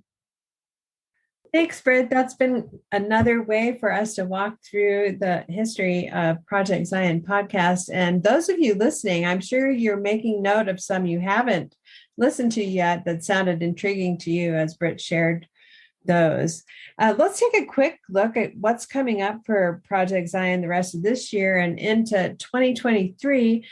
Karin Peter is working on an exciting series of theology and history in Community of Christ. This will be a series of 12 interviews with Tony Shavala-Smith and Lachlan Mackay. Locke will provide the history along the timeline of our history as a movement, and Tony offers the reflections of theological insight and how we moved and were shaped and formed theologically along that timeline of history. These will be 12 standalone podcasts, and they will also have a live on seaofchrist.org. When you look at the Learn About Our History section, and that history from about a 10,000 foot look is shared over a timeline, these podcasts will be strategically linked along that timeline. So people who want to know more and go deeper can listen to the podcast to enhance their understanding of our journey as a people. And next year in 2023, we have World Conference, and Project Zion podcast will be there. Britt, what else do we have coming up of interest this year or into next? So one thing that I'm excited about is we have a tentative interview set up with the leadership of Harmony. They are rolling out a new welcoming and affirming workshop program that congregations can go through. And so we'll be talking with Parker and Linda about that, which I'm really excited about. And then I actually I'm working through my list still of millennials in Community of Christ and folks that I'm going to have on for fair trade. The Salt Lake congregation is essentially going to be hosting a baptism and confirmation for a new member that's going to be in the Orlando congregation. And I have an interview set up with her to share her story of faith. And so kind of more of the same, but it's really exciting. But then, we're also going to have Harmony on to help congregations figure out how they can get involved to be more affirming and inclusive. Yeah, and Karin will continue her journey with Tony and Charmaine in New Brew throughout this year. Carla will be continuing on her theological explorations, as well as a little What's Brewing and other episodes that she does for us. Mike Hoffman, Graceland will be returning the end of next month up there in Lillenas, so he'll have more students to talk to. And Coffee Buzz, which has taken a summer break this year, will be back with Linda Booth this fall. We only have a little over 5 months left to meet our 2022 transcription goal. We had about 14 volunteers sign up to help us do all the transcripts for the backlog that we had pre-2019. Several of our volunteers have had to drop out at this point in the journey. So if you have a sense of call to help us with our transcribing goal for 2022, please contact me by email, rlinkhart@seaofchrist.org, or on Facebook Messenger. We also dropped something really special on social media this last Monday, 1 August, to help you join the celebration. So Brittany, tell us about the survey that's out there, how that's connected to prizes, and when it will end. So we really want to hear from our listeners. We really enjoy getting feedback because it helps us create and shape this podcast to be something that will be used. And that's what we want. So we've created a survey to get some feedback from our listeners. It's not very long. It will just take a couple of minutes to fill out. But it's basic questions. How often do you listen? Do you have any ideas for content? Things like that. How do you use the podcast? And so if you complete the survey, you can find that on all of our social media channels. And if you complete the survey, you will be entered to win in our contest. And we have some prizes to give out. We have some mugs, possibly some t-shirts, but we're going to be picking a few winners. The survey will be open through August 12th, and you'll need to provide your email address in order to complete the survey, and the winners of the contest will be, or of the giveaway will be contacted that way, and then we'll just get your address and we can send you your stuff. Lots of prizes. Don't miss your chance to be in the random drawing for winners. Well, I think that wraps it up for today. We are so excited to celebrate this 500th episode with you, all of our listeners. Thank you for listening. We've had a great time sharing the story with you. Thank you, Brittany, for being here today, and for all the people that shared their voice from our team, and for our whole team, whether they were able to share it with you in voice today or not. This is your host, Robin Linkhart, and you are listening to Project Zion Podcast. Go out and make the world a better place. Take care. Bye-bye.